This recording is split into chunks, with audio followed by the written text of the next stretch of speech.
I remember a time early in my career, I was about 24, and I went to do a seminar in Boston. And in those days, a big seminar for me was like 125 people. It was a 3-day seminar, and we worked around the clock, and people made such extraordinary changes in their life. And at the end of it, I was feeling so fulfilled. I was thinking, my God, I'm 24, maybe 25 at the time, and I am so happy because I have found my mission in life. I'm doing what I love. It's making a difference in people's lives. This is extraordinary. So we finished about midnight on the Sunday night. And around midnight, I'm still wound up, so I don't feel like going to bed. So I decided, okay, let me take a walk here, and I decided to go through Copley Square. If you've been through Copley Square, it's a pretty neat place.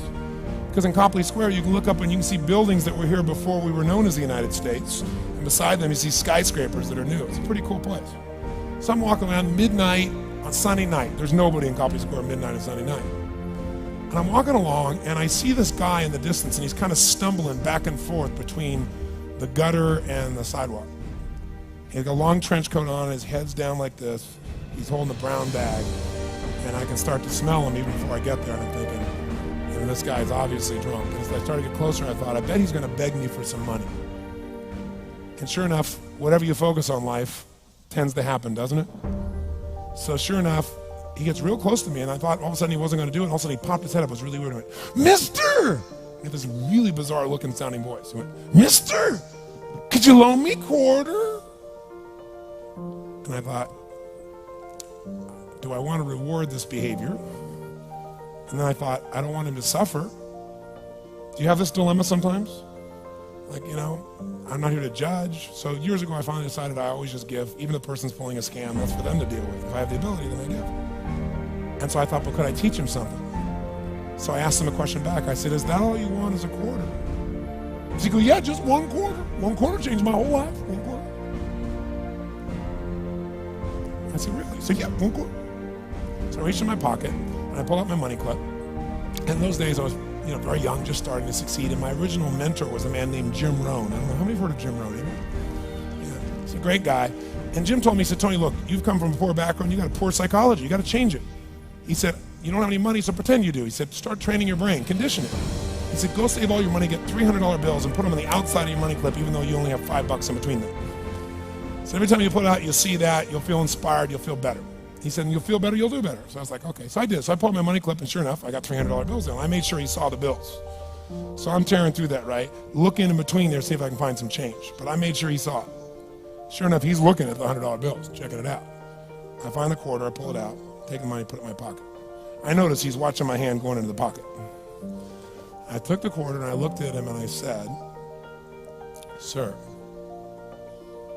life will pay any price you ask of it. And I gave him the quarter. And then something really interesting happened. He took the quarter. He looked at the quarter. He looked at me. He looked at my pocket. He looked back at the quarter, looked at me, looked at my pocket, looked at me again, looked at the quarter, looked at my pocket, looked back at me and said, you're weird. And then he shuffled on off like this, right?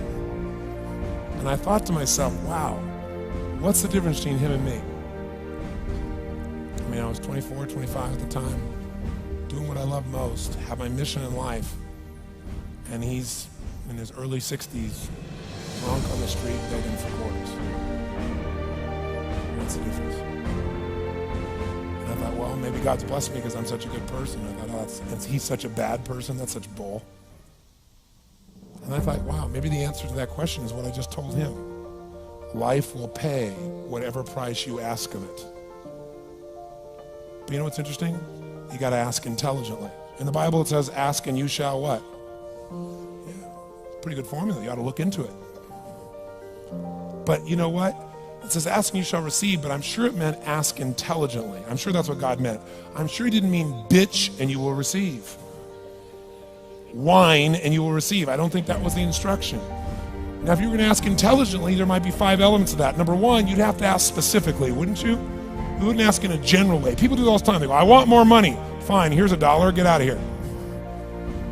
Very often, you're getting what you're asking for. You're just not aware of how general you're asking.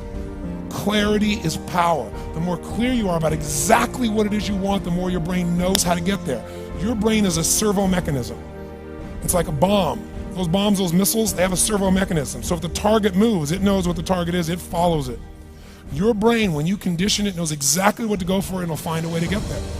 Do you ever buy a certain outfit or a certain car and suddenly see that car outfit everywhere? How many of you ever had that experience? Say, aye. How come that car outfit's everywhere? It always was everywhere, but now you notice it. And the reason is because there's a part of your brain called the reticular activating system, the RAS. That part of your brain determines what you notice and what you don't notice. Your brain spends most of its time trying to make sure you don't notice because you'll go crazy if you notice everything. But when you decide what's most important to you, your brain goes after it.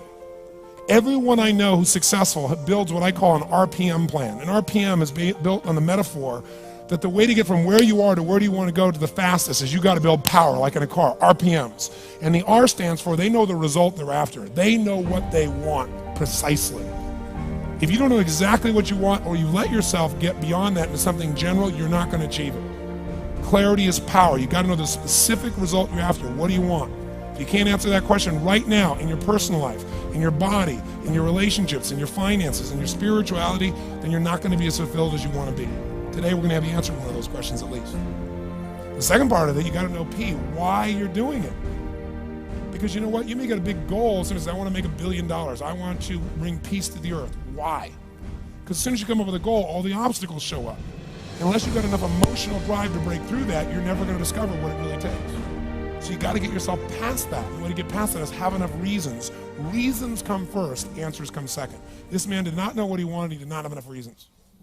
To ask intelligently, you got to ask specifically. To ask intelligently, you got to know why you want it, have enough drive to make it happen, enough juice to make it happen. If you don't have enough reasons, you will not make it happen. And the M is, what is your massive action plan? What is going to get you to actually fall through? Because the first plan's not going to work and the second plan's going to work, so you better have enough plans that if the first two don't work, you still got something else. Otherwise, you're going to be having excuses why it didn't work. So asking intelligently requires that. So if we're going to be extraordinary in our results, we've got to be in an extraordinary state. We've got to know what we want and we've got to go use it.